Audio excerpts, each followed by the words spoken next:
우리 하나님 말씀은 마태복음 7장 보겠습니다. 마태복음 7장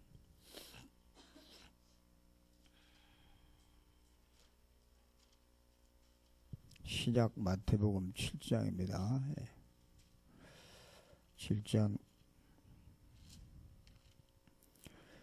21절에서 27절까지 우리 한 절씩 교독하시겠습니다.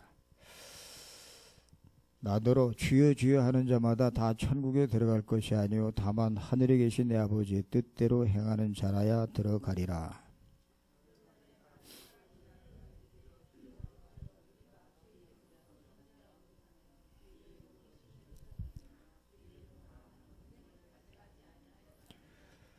그때 내가 그들에게 밝히 말하되 내가 너희를 도무지 알지 못하니 불법을 행하는 자들아 내게서 떠나가라 하리라.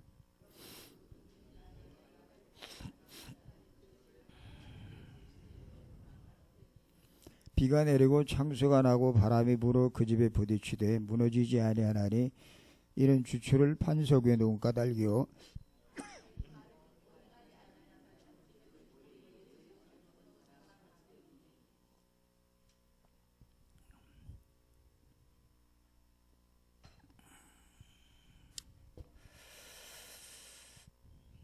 같이 읽겠습니다. 비가 내리고 창수가 나고 바람이 불어 그 집에 부딪힘에 무너져 그 무너짐이 심하니라. 아멘. 오늘 제목이 저겁니다. 당신의 인생은 안전하십니까? 1887년도에 미국의 프랭크 로이드 라이트라고 하는 그런 건축가가 일본에서 이 호텔을 지어달라고 하는 그런 부탁을 받고 일본에 갔습니다. 그래서 그곳에서 일본에 호텔을 짓는데 그 도쿄의 임페리얼 호텔이라고 하는 그런 호텔을 지었는데 그 호텔이 가보니까 땅이 아주 물러요. 밑에 진흙층이고 그래서 이 집안을 검사하다가 이거 어떻게 해야 될까 하고 고민하다가 다른 많은 사람들이 그 집안이 약한 것을 보고 여기는 공사가 안 됩니다. 포기하시고 다른 데다 하십시오 라고 하는 그런 얘기를 했는데 이 건축가가 고민하면서 아니다 포기하면 안 된다 라고 하면서 그거를 기초를 새로운 공법으로 다져넣기 시작을 했습니다. 그래서 보통 사람들은 몇 개월 만에 기초공사가 끝나는데 이분은 2년이란 기간 동안 기초를 다져나가면서 기초를 했습니다. 그리고 2년이란 기간이 걸려서 그 위에다가 호텔을 세웠습니다. 많은 사람들은 그 사람이 2년이란 기간 동안 기초공사를 하면서 또 2년이란 기간을 걸려서 건축한 것을 보면서 저건 낭비다. 돈도 많이 들어가고 하면서 많은 그 사람들이 비난하는 그런 소리를 듣고 그럼에도 불구하고 호텔을 지었습니다. 그 호텔을 짓고 나서 수십 년이 흘렀습니다. 수십 년이 흘러가면서 그 진가를 발휘하는 그런 시간표가 오기 시작을 했는데 언제냐? 1923년 9월 1일 날 일본에 그 유명한 관동 대지진이 일어났습니다. 그 대지진이 일어났을 때 그 지진의 그 강도가 어느 정도냐? 7.8. 이번에 포항에 있었던 강도가 얼마죠? 네? 저 뒤에 있는 우리 선생님들 포항의 강도가 얼마였었죠? 5.4. 근데 그 일본에 일어난 지진의 강도가 7.8. 그런 그 강도가 몇 초 간격으로 계속 일어나기 시작을 했습니다. 그런 아주 강력한 지진의 여파로 말미암아 그 동경에 모든 건물들이 불타고 다 무너졌어요. 그런데 딱 하나 무너지지 않은 건물이 있어요. 그게 바로 임페리얼 호텔입니다. 그 호텔은 지금은 없어졌지만 새로 건물을 지었는데 120년의 전통을 갖고 있으면서 그 호텔이 무너지지 않고 지진에도 무너지지 않고 굳건히 버틴 그 덕에 많은 그 지진 이후에 많은 호텔에서 사람을 받아들이지 못했을 때 외국인 귀분들이 올 때 그 호텔에 머물게 했다는 그런 그 일화가 있습니다. 우리 인간이 살다 보면은 우리 인간에게 찾아오는 여러 가지 많은 어려움들이 있어요. 특별히 우리 인간에게 찾아오는 아주 중요한 그런 아주 세 가지 고난들이 우리 삶 속에는 늘 찾아옵니다. 뭐냐면 첫째로는 먹고 사는 거, 의식주 때문에 돈 때문에 싸우고 돈 때문에 경쟁하고 돈 때문에 고민하는 그러한 고난이 찾아옵니다. 요번에 북한 귀순 용사 요번에 우리나라에 왔죠. 역시 마찬가지로 뭐 자유를 찾아왔겠지만 배고프고 여러 가지 많은 이러한 아주 기본적인 것들이 이게 충족이 되지 않아서 찾아온 것이라고 볼 수가 있겠습니다. 자유도 필요하고 그리고 이것뿐만이 아니라 우리가 삶의 현장에서 우리가 살아가는 삶의 현장에서 많은 갈등들이 찾아옵니다. 이런 갈등 저런 갈등 사람과 사람 사이의 만남 속에서 이루어지는 여러 가지 껄끄러운 부분들이 많이 와요. 왜? 우리는 혼자 사는 존재가 아니고 서로 더불어 사는 사회적인 존재이기 때문에 이런 문제들이 올 수밖에 없습니다. 그런데 이런 것도 우리 삶 속에서 문제가 다가오지만 이번에 포항에서 일어났던 그러한 지진, 그리고 경주에서 작년에 일어났던 그러한 지진, 또 그리고 이번에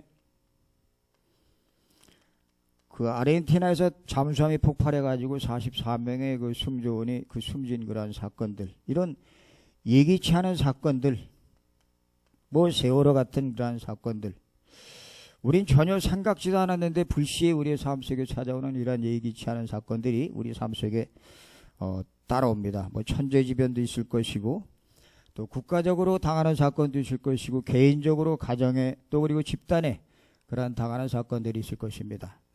이러한 문제들이 올 때에 사람들은 이런 문제를 가지고 이 문제들을 해결해 보려고 굉장히 노력을 하고 애를 씁니다. 그런데 과학이 발달하고 의학 발달하고 모든 문명이 발달함에도 불구하고 여전히 이 문제는 계속 우리 삶 속에 뿌리 내리고 찾아오는 것을 볼 수가 있습니다. 그럴 때마다 우리가 생각해야 될 것은 과연 내 인생은 안전한가? 과연 내 인생은 어디에다가 기반을 두고 살아야 되는가? 우리 자신을 한번 점검하고 진단하는 시간이 되어지기를 바랍니다. 오늘 말씀을 통해서 지금 이 시대는 불확실한 시대라고 얘기를 합니다. 이 불확실한 시대, 또 4차 혁명 시대라고 얘기를 하면서 그러한 그 AI인지 뭐 무슨 인공지능이 나타나 가지고 지금 많은 사람들이 힘들게 하고 또 로봇이 드러나기도 하고 로봇을 통해서 많은 사람들이 해야 할 일들을 뺏어가는 그러한 시대가 되어버리고 말았습니다. 이러한 불확실한 시대에, 이러한 미래가 불투명한 이러한 시대에 어떻게 하면 우리의 삶이 안전한 삶을 살 수 있을 것인가, 그리고 어떻게 하면 우리의 삶이 보장된 인생을 살아갈 수 있을 것인가를 오늘 말씀을 통해서 한번 살펴보도록 하겠습니다. 오늘 성경에 보니까 두 종류의 사람이 나오죠. 하나는 반석 위에 집을 지은 사람이 나옵니다. 그리고 또 하나는 모래 위에 지은 집이 나옵니다. 이번에 포항에 그렇게 지진이 나면서 많은 사람들이 피해를 보고 경주에서 난 지진보다도 더 큰 그러한 피해를 입었었던 것은 바로 이런 부분에 문제가 있었기 때문이라고 볼 수가 있겠습니다. 물론 기초가 부실한 것도 있었고, 그리고 지금 계속 진단하면서 그 포항 밑 바닥에 액상화 현상이 일어난다는 사실을 지질학자들이 계속 발견해내고 있으면서, 또 한편에서는 그 옆에는 지열 발전소 때문에 문제가 왔다고 하는 그러한 얘기들도 많이 있음에도 불구하고 우리가 그런 보여지는 것 가지고만 우리가 인생을 점검하고 진단할 수 없다는 사실을 우리는 말씀을 통해서 다시 한번 확인해야 됩니다. 그렇다면 내 인생, 저와 여러분이 살아가는 인생, 벌써 2017년도 이제 한 달 남고 좀 있으면 2018년도가 시작되는데, 이 새롭게 시작되는 한 해, 그리고 마감하는 이 한 달 남은 2017년도를 바라보면서 우리 인생을 어디에다 기초해서 세워야 될 것이냐. 집도 마찬가지지만 당연히 우리의 인생의 그 바탕도 반석 위에 세워야 된다고 하는 사실입니다. 그렇다면 여기서 말하는 반석, 이 도대체 반석이 뭔가?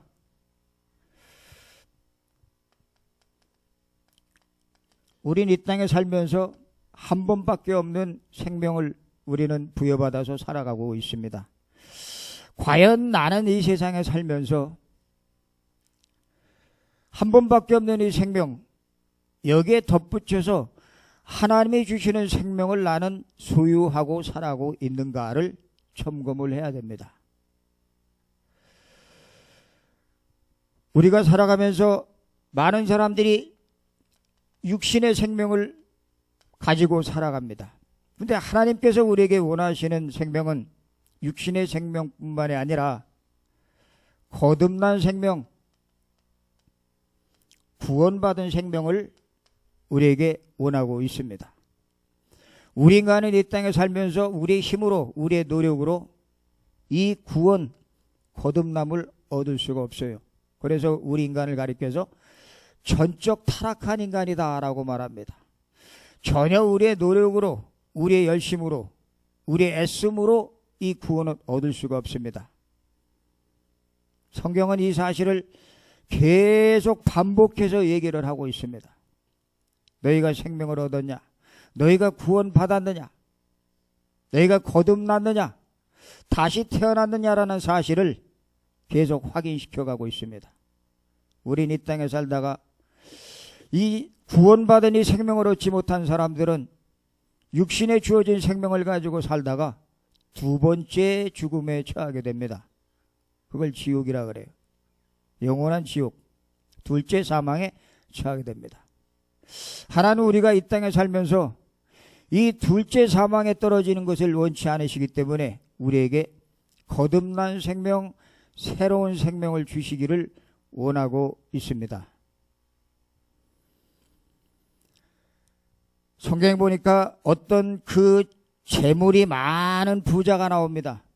이 부자가 예수님에게 찾아와서 질문을 던져요. 선생님이 내가 어떻게 하여야 영생을 얻을 수 있겠습니까? 라고 질문을 던질 때 예수님 말합니다. 네가 계명을 지켰느냐? 이 젊은 부자가 말합니다. 내가 부모도 공경하고 그리고 살인도 하지 아니하고 계명을 잘 지켰습니다. 도적질도 하지 아니하고 잘 지켰습니다. 라고 말합니다. 그때 예수님께서 이 부자 청년에게 말합니다. 네가 가지고 있는 재물을 다, 네가 한 가지 부족한 것이 있다. 네가 가지고 있는 재물을 다 팔아서 가난한 자에게 나눠주고 나를 쫓으라 라고 말할 때에 이 부자 청년은 그 예수님의 이야기를 듣고 근심하면서 돌아가니라 라고 기록되어 있습니다. 생명보다도 이 영생을 얻으러 왔는데도 불구하고 이 영생보다도 그에게 귀중한 것은 재물이었다는 사실을 보여주고 있습니다. 그러면서 거기에 나옵니다. 제자들이 그 광경을 보면서 그러면 우리가 어떻게 하여 구원을 얻을 수 있습니까? 하고 묻습니다. 저 부자, 저 사람이 저렇게 많은 재물을 가지고 근심하면서 돌아간 그 부자를 보면서 예수님에게 물을 때 예수님 말합니다. 부자가 천국에 들어가는 것은 낙타가 바늘길로 들어가는 것과 같다라고 얘기를 합니다. 그러자 제자들이 묻습니다. 그러면 누가 구원을 얻을 수 있습니까? 예수님 말합니다. 사람으로서는 할 수 없으되 하나님으로서는 할 수 있느니라. 하나님만이 할 수 있는 고유 고난, 바로 생명, 구원. 이 생명을 주시기 위해서 요한복음 3장 16절에 하나님이 세상을 이처럼 사랑하사 독생자를 주셨으니 이는 누구든지 그를 믿는 자마다 멸망치 않고 영생을 얻게 하려 하심이니라. 우리에게 영원한 생명을 주시기 위해서 바로 예수 그리스도를 보내줬다는 사실이 우리의 삶의 첫 번째 바탕이 되어져야 됩니다. 두 번째로 우리는 살아가면서 이런 많은 삶의 현장에서 여러 가지 인간과 만남 속에서 갈등을 겪습니다. 이런 만남 저런 만남, 한 직장 안에서도 서로 갈등이 오고, 그리고 같은 공동체 안에 있으면서도 희소 게임을 하고 기싸움을 하는 그런 일들이 수없이 벌어지고, 가정 안에서도 가족 구성원들끼리 그런 일이 수없이 많이 벌어지면서 상처를 받고 살아갑니다. 어떻게 해야 되죠? 어떤 사람들은 그런 것을 해결하지 못해서 자기 성질대로, 성깔대로, 자기 성격대로 막 퍼붓습니다. 그리고 어떤 사람은 그걸 이러면 안 되지 하고 참아도 봅니다. 성경은 말합니다. 참아도 안 되고 폭발시켜도 안 되는 우리 인간의 문제를 정확하게 얘기를 하면서, 이 문제를 해결하기 위해서 날마다 우리가 붙잡아야 될 생명 언약 속에 들어와 있는 이 갈라디아 2장 20절, 내가 그리스도와 함께 십자가에 못 박혔나니 그런즉 이제는 내가 산 것이 아니오 오직 내 안에 그리스도께서 사신 것이라. 여러분, 우리가 내 육신이 죽어버리면 예수님이 십자가에 죽으신 그 죽음이 곧 내 죽음이라는 사실이 확인되어지는 순간부터 이 삶의 갈등에서 해방되는 역사가 일어나기 시작합니다. 우리는 살아가면서 창세기 3장의 내 육신의 감정을 가지고 모든 사건과 문제에 거기에 감정을 가지고 대처를 합니다. 그러다 보니까 사람끼리 서로 대립을 하고 갈등이 생기고 수없이 많은 문제 속에 빠지고 너 죽고 나 죽자 하는 그런 식으로 살아가는 경우를 많이 보게 됩니다. 그 문제의 해결 방법 주님이 우리에게 주셨습니다. 예수 죽음이 곧 내 죽음이고 그 죽음 가운데 내 육신은 죽고 내 속에 영 대신 그리스도가 살아게 되는 사실이 날마다 말씀을 통해서 확인되어지고, 그리고 그것이 내 속에 깊이 뿌리 내려질 때에 이런 삶의 현장에서 생기는 갈등들을 해결할 수 있는 굳건한 반석 위에 세워진 집과 같은 신앙의 사람이 될 줄로 믿으시기 바랍니다. 우리가 살아가면서 반석 위에 서는 믿음을 우리가 회복하기 위해서는 첫째, 생명을 얻어야 되고, 두 번째, 우리의 삶 속에서 날마다 나를 죽이는 십자가에 죽은 죽음이 바로 내 죽음이라는 사실을 날마다 붙잡는 믿음이 필요하고, 세 번째로는 나는 과연 어떤 문제, 어떤 사건 속에서도 감사하고 있는가를 찾아야 됩니다. 감사. 우리가 살아가는 삶 속에는 이런 일들이 많이 찾아옵니다. 이런 여러 가지 상황들이 찾아올 때마다 그 상황을 바라보면서 감사할 줄 아는 사람은 감사 안에 모든 비밀이 다 들어있고, 그 감사가 회복한 사람은 반석 위에 세워진 것처럼 이 세상에 어떤 풍파가 몰려온다고 할지라도, 그리고 비바람이 나고 지진이 온다고 할지라도, 천재지변이 온다고 할지라도 그 사람은 하나님께서 보장하는 인생으로 책임진다는 사실을 우리가 꼭 기억을 해야 합니다. 우리는 살아가면서 많은 어려움이 옵니다. 그리고 살아가면서 내가 생각지 않은 그런 여러 가지 많은 상황들이 생겨요. 근데 많은 사람들은 그러한 보여지는 환경 문제에 빠집니다. 거기에 빠져서 속아요.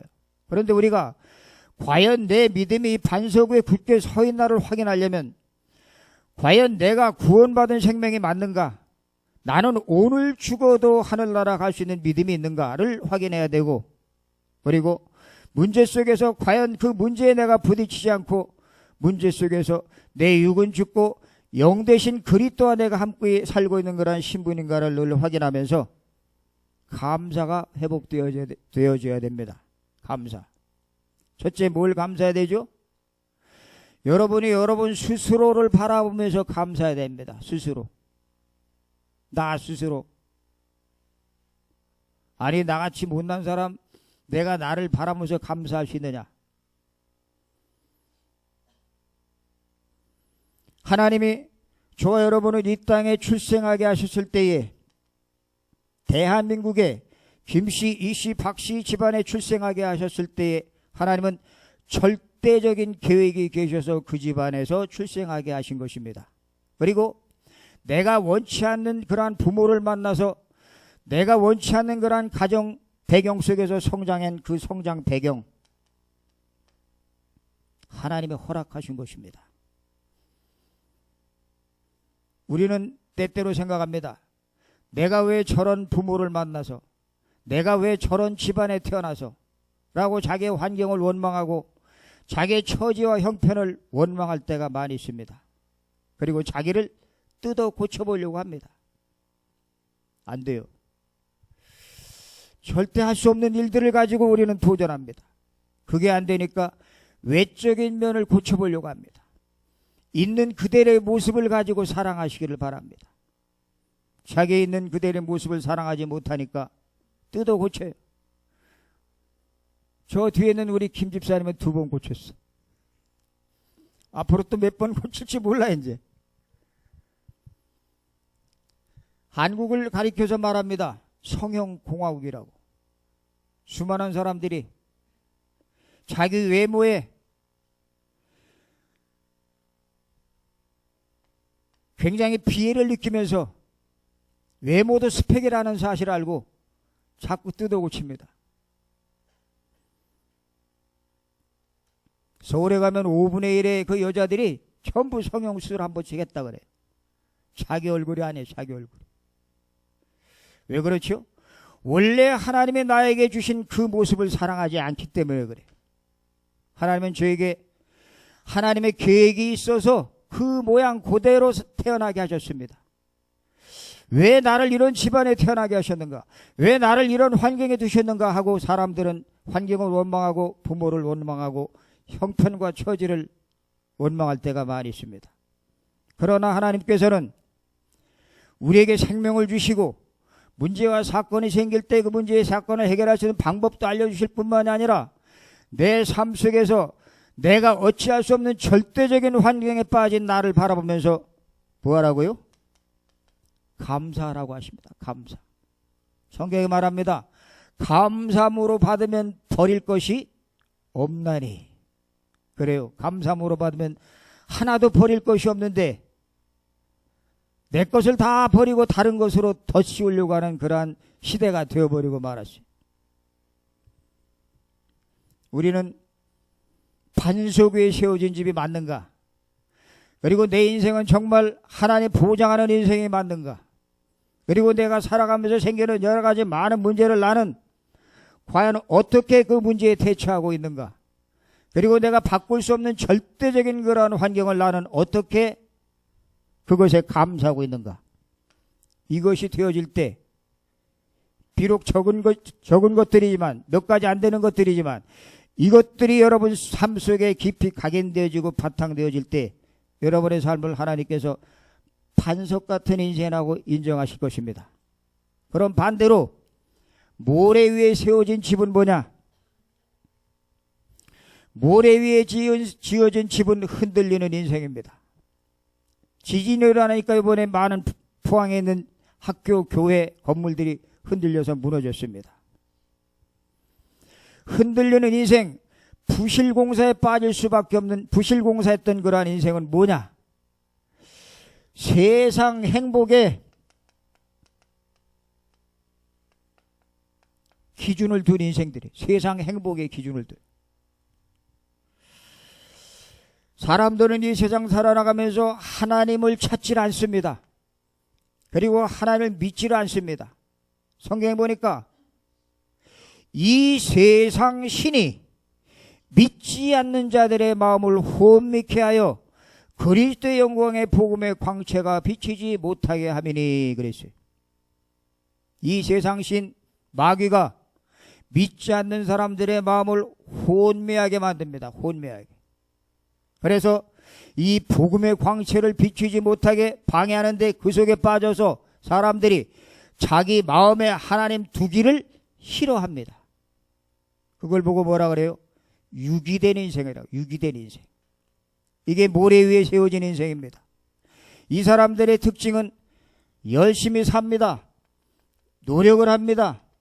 부지런히 삽니다. 그런데 이쪽과는 전혀 관계없는 삶을 살아가고 있습니다. 하나님을 모릅니다. 그리스도가 누군지를 모릅니다. 예수가 누군지를 몰라요. 십자가 사건이 뭔지를 몰라요. 나름대로 열심히 노력하고 열심히 성공해서 높은 위치를 차지합니다. 높은 자리를 차지합니다. 그런데 그 모든 것이 인간이 만들어 놓은 행복의 기준 속에서 세워놓은 그러한 기초이기 때문에 그것은 바람이 불고 풍파가 닥치고 그리고 여러 가지 많은 문제가 올 때 분명히 무너질 수밖에 없다는 사실을 오늘 성경은 우리에게 분명히 얘기해주고 있습니다. 누가복음 12장에 보면 어리석은 어느 부자가 나옵니다. 그 부자가 지금같이 가을 이때에 많은 소출을 거둬들이고 그 소출이 너무 많아서 그가 자기에게 말합니다. 스스로에게 내가 많은 곡식을 거뒀으니 이 곡식을 쌓아둘 것이 없다. 이에 내가 곡간을 헐어버리고 더 크게 짓고 거기다가 창고에다가 곡식을 잔뜩 쌓아두고 그가 하는 말이 이렇게 쌓아두고 내가 내 영혼에게 뭐라고 그가 묻고 있느냐면 내 영혼아 이제 많은 것을 쌓아두었으니 이것을 보고 그리고 이것을 즐기면서 이것을 먹으면서 즐거워하자라고 그렇게 이 영혼을 향해서 기뻐하고 감탄하는 모습이 나옵니다. 그때 하나님께서 그렇게 그 감탄하는 그러한 그 부자의 그 상황을 보시고 영적 상태를 보시고 말씀하십니다. 만일 오늘 밤 내 영혼을 내가 접수해 버린다면 네가 가지고 있는 이 재물이 다 네 것이 되겠느냐. 그렇습니다. 우리는 살아가면서 짧은 인생, 금방 가버리는 인생, 세상 사람들은 이 세상의 가치 기준을 둔 여기에다가 모든 걸 쌓아두고 여기에 투자합니다.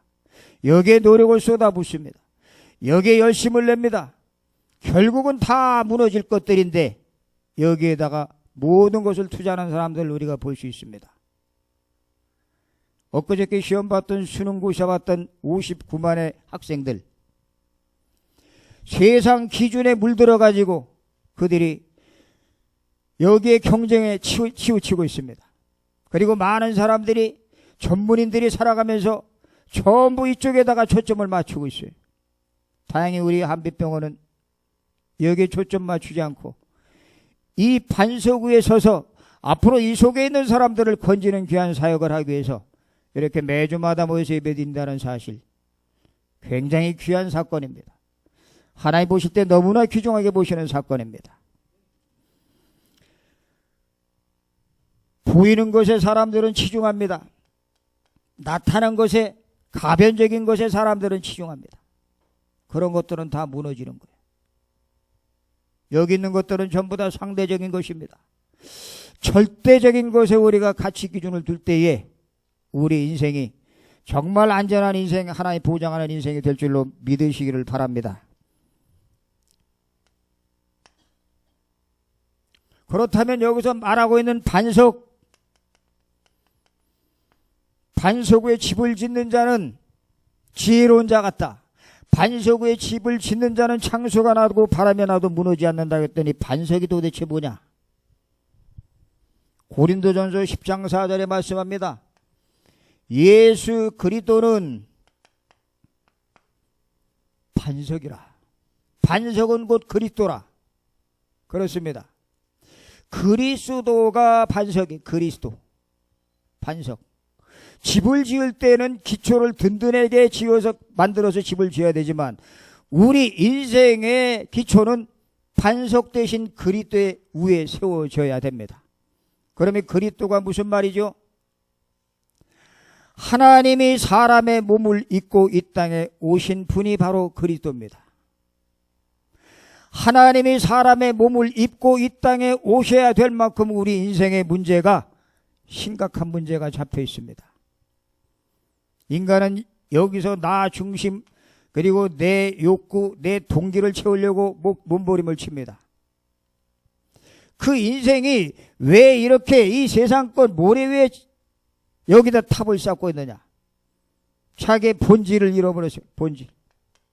생명을 잃어버려서 이 생명을 회복시켜 주시려고 하나님이 직접 사람의 몸을 입고 이 땅에 오신 사건이 성육신입니다. 그분이 오셔서 우리의 문제를 해결하고 우리에게 새 생명을 주시려고 그분이 오셔 십자가에서 죽으셨습니다. 그분이 죽으실 뿐만이 아니라 그분이 우리와 함께하는 방법으로 그분이 부활하셨습니다. 부활은 죽은 자가 살아났다.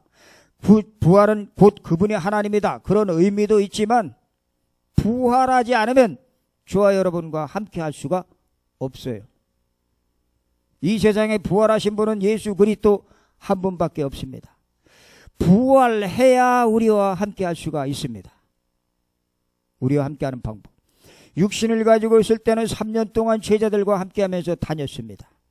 그때는 육신이 있을 때. 그러나 그 예수님이 십자가 지시고 무덤에 들어간 이후로 제자들과 함께하는 길이 통로가 끊어져 버렸어요. 예수님께서 부활하시면서 제자들에게 나타나서 말씀하십니다.